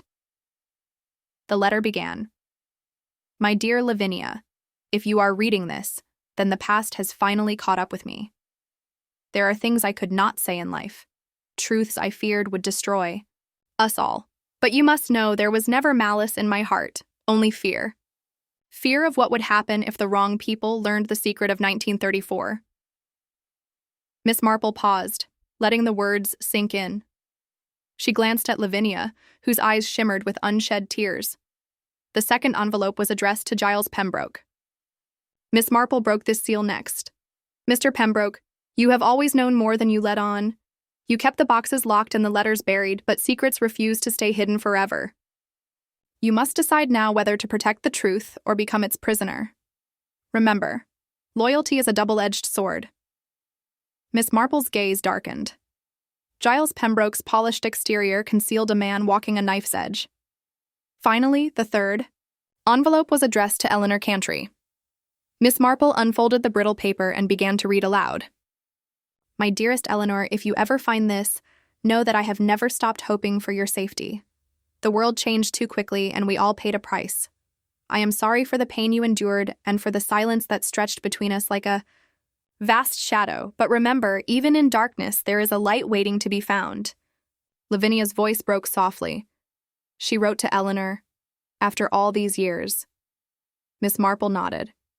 Yes. And within these letters lie the reasons for the silence, the fear, and the deception. They spent the morning carefully, reading the letters. Honoria's words painted a picture of love and loss, betrayal and sacrifice. The truth of 1934 unfolded in delicate detail. Eleanor's marriage to the man who called himself Harold Cantry, but who was really Harold Schmidt, a man with a dangerous past and shifting loyalties. The letters revealed Eleanor's discovery of Harold's duplicity, his secret identity and involvement with shadowy figures in Europe. Fearing for her safety, Honoria helped arrange Eleanor's quiet removal to Brittany, shielding her from those who sought to silence the past. But Honoria's greatest fear was that the truth would return to haunt them all in the form of the imposter Harold, the man who had come to Netherdean years later, stirring old wounds. Miss Marple glanced at Lavinia. Now you understand why the Hatbox could not be opened before. It contained a secret powerful enough to shatter reputations and lives. Lavinia wiped a tear. But someone wanted it gone. Yes, someone desperate to keep the past buried. Later that day, Miss Marple arranged to meet Inspector Cray and Giles Pembroke at the vicarage. The inspector arrived with his usual brisk efficiency, but Pembroke's entrance was more tentative, his eyes wary beneath a carefully maintained smile. Miss Marple did not mince words. Mr. Pembroke, you've been the keeper of many secrets in this village, but the letters in this hatbox have forced those secrets into the open. Pembroke's jaw tightened. Miss Marple, I have done nothing but protect this community from scandal. Perhaps, she replied, but protection can sometimes shade into concealment, and concealment breeds suspicion. She slid the letter addressed to Pembroke across the table. Pembroke's fingers trembled ever so slightly as he read. Loyalty is a double-edged sword, Miss Marple repeated softly. What are you afraid of, Mr. Pembroke? He looked up, eyes flickering with something unreadable. That the truth will destroy more than reputations. Inspector Cray cleared his throat. We need answers, Pembroke. The man who came here pretending to be Harold, Cantry wasn't who he claimed to be, and the disappearance of Eleanor Cantry is connected. Pembroke's shoulders sagged, a brief crack in his polished facade. I kept things quiet to protect Honoria, to protect the village, but perhaps I was wrong. Miss Marple nodded. The time for silence is over. That evening, as dusk settled, Miss Marple and Lavinia returned to Elderbank Cottage.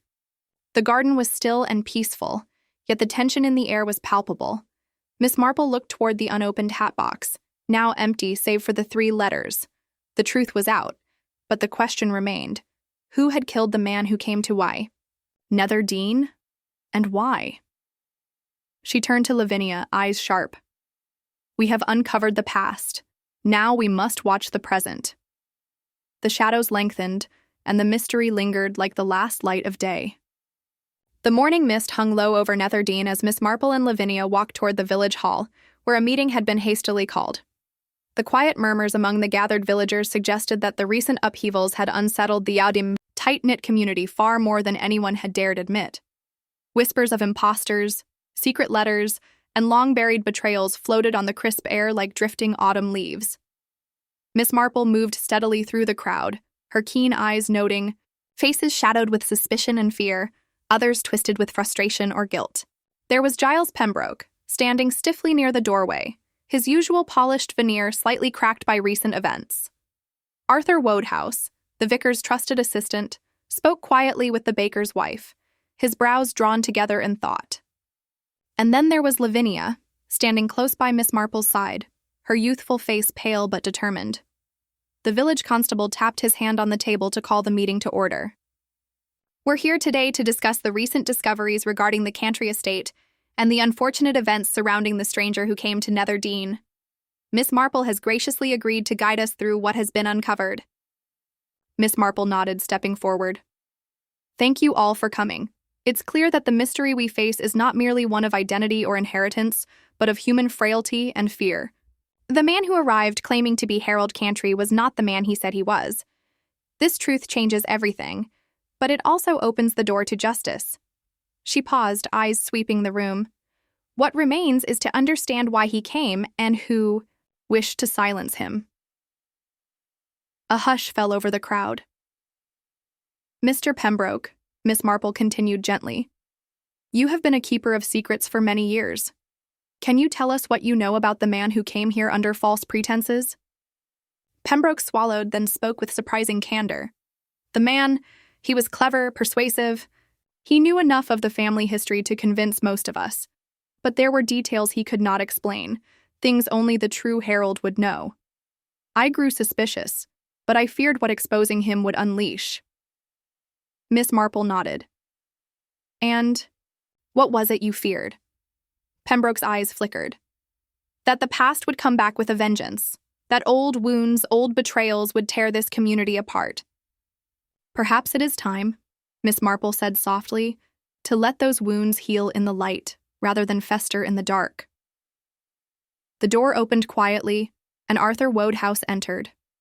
He approached the table with measured steps, carrying a small, folded piece of paper. I have found something, he announced. Among the papers left by Honoria Pink was this note, hidden in a book of poetry. It appears to be a message, written in haste. Miss Marple unfolded the note carefully. The handwriting was shaky but unmistakably Honoria's. The key is not what it seems. Trust no one who claims to protect. The Hatbox holds more than memories. It is the safeguard of truth.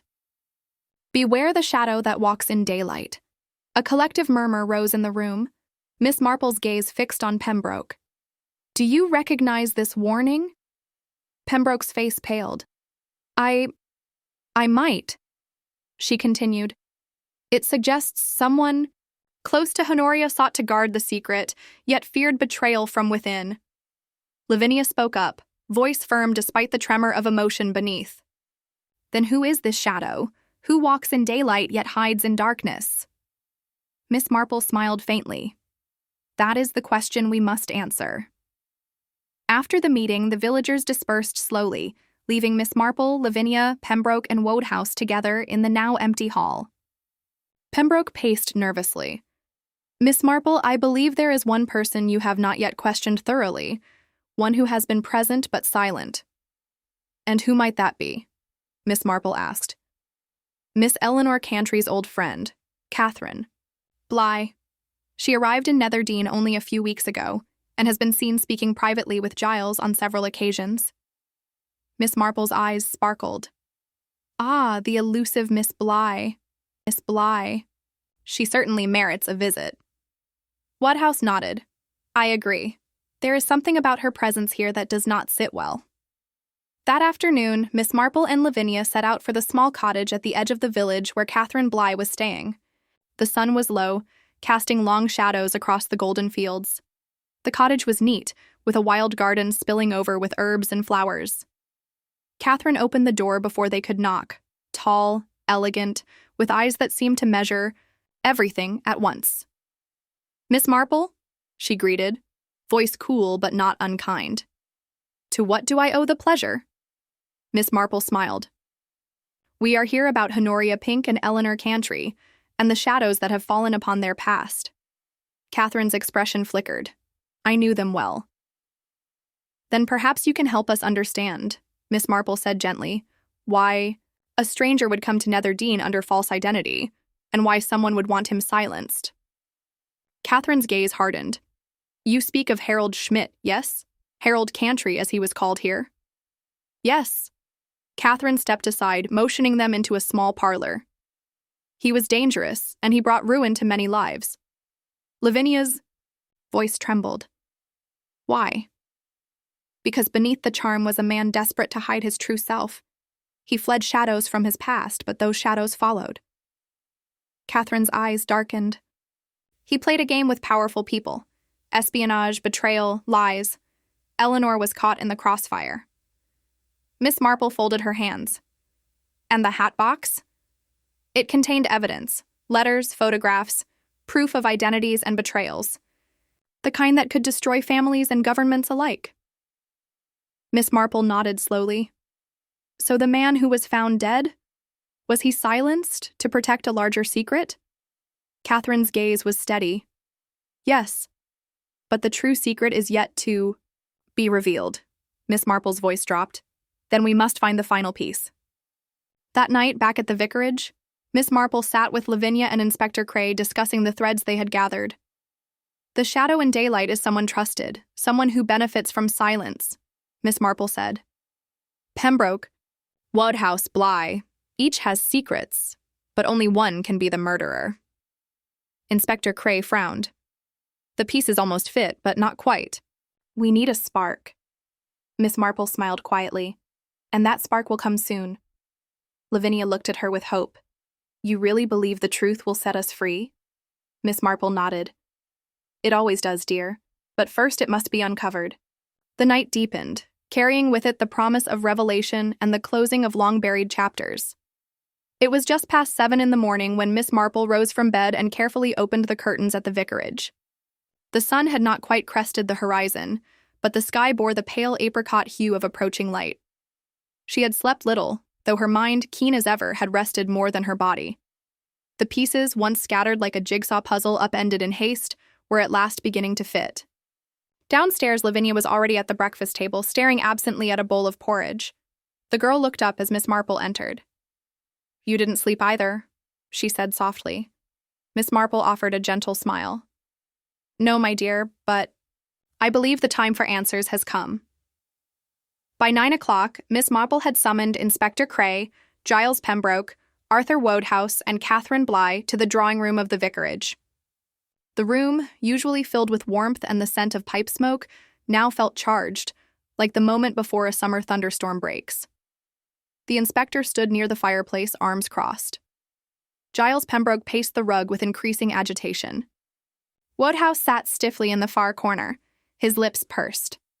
Catherine Bly stood by the window, unmoved. Miss Marple folded her hands neatly in her lap and began. I am most grateful that you all came. It is never easy to look backwards, particularly when the past is tangled with deception, regret, and loss. But without understanding it, we cannot make sense of what has occurred in our village. She glanced at each of them in turn before continuing. Let us begin with the man who claimed to be Harold Cantry. We now know he was not Harold, but rather a man named Harold Schmidt, who worked under various aliases after the war. He specialized in the quiet gathering of information, some for governments, some for private interests. He had a remarkable skill for adopting identities. And you believe he was murdered? Asked Inspector Cray. I am certain of it, Miss Marple said. He was not only a fraud, but a danger to those with something to hide.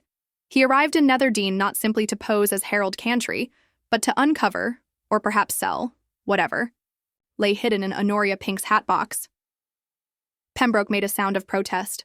That box again, I still fail to see its relevance.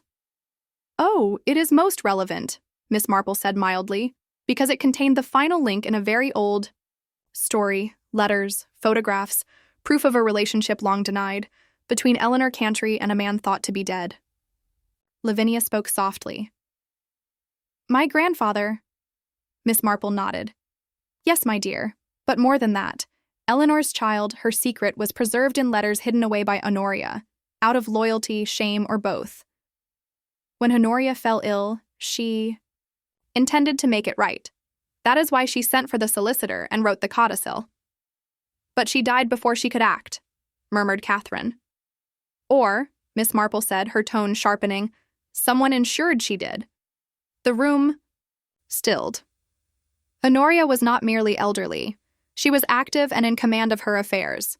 Yet she took ill suddenly, after drinking only a single cup of tea. Tea that, as I've learned, was brought not by the maid, but by you, Miss Bly. Catherine straightened. I only did what was asked. Honoria liked her routine. Yes, said Miss Marple. But the question is, did she also like having her secrets exposed? Pembroke cut in, his voice taut. Surely you're not suggesting. I'm suggesting, Miss Marple said firmly, that someone who knew about the codicil and what it would mean for the Cantry estate had reason to stop it. Someone who stood to gain from the inheritance, remaining uncontested. All eyes turned to Pembroke. He bristled. Preposterous. My involvement was purely administrative. I managed the estate on behalf of Miss Eleanor. I had no idea about any codicil until after Honoria's death. Miss Marple's eyes did not waver. And yet, you were among the first to speak with the impostor when he arrived. You confirmed his identity publicly. You guided him through the estate's history. Why? Pembroke took a step back. I wasn't certain at first, but he had documents, and I thought it best to avoid scandal. You feared your own loss, said Miss Marple gently but with precision. You knew Eleanor had a child, didn't you? You helped keep it secret. Woodhouse stirred suddenly. There's more, he said, his voice hoarse. Miss Marple's right. Giles told me years ago about Eleanor's situation. He said it would ruin the family name if it came out. I never knew the details until Honoria mentioned the Hatbox a month ago. And did you tell anyone? Miss Marple asked. Wodehouse looked at his hands. Only Catherine. I thought she could help keep it quiet. She understood the stakes. Miss Marple turned to Catherine. And you did help, but not by shielding the truth. You poisoned Honoria. Catherine's face remained impassive for a moment, then she exhaled slowly. She was going to undo everything, she said at last. She believed Lavinia deserved the truth, but Lavinia is not Eleanor's daughter. She is mine. Gasps filled the room. She was born during a time when my reputation would have been destroyed, Catherine continued. Eleanor offered to help, to raise her as kin. Honoria promised to protect us both. It was our secret. And when that man arrived, threatening to expose the past for profit, I panicked. I never meant to kill Honoria, only to sedate her long. Enough to remove the documents. Miss Marple looked saddened, but not surprised. And when he arrived, claiming to be Harold Cantry, you realized he could destroy everything. Yes, Catherine whispered. I didn't kill him. I swear I didn't. But I didn't stop whoever did. Silence fell. It was Pembroke, who finally broke it. It was me, he said flatly. He threatened to show me the contents of the Hatbox unless I paid him. Said he'd already taken photographs. I didn't know if he was lying. I couldn't risk it. One pushed down the mill. Slope. It looked like an accident. Inspector Cray moved forward, cuffs in hand. You'll have a chance to explain in court. Miss Marple turned to Lavinia, who stood trembling. And now, my dear, you know the truth, not only of a crime, but of your origins. You were never unwanted, only hidden, and that is a different thing altogether. Lavinia stepped toward Catherine, who seemed too stunned to move. You're my mother? Tears welled in Catherine's eyes. Yes. Lavinia took her hand. Then let's start again. Honestly. Miss Marple watched them, eyes bright with quiet satisfaction. The storm had passed. The truth, finally, had been unveiled. The end.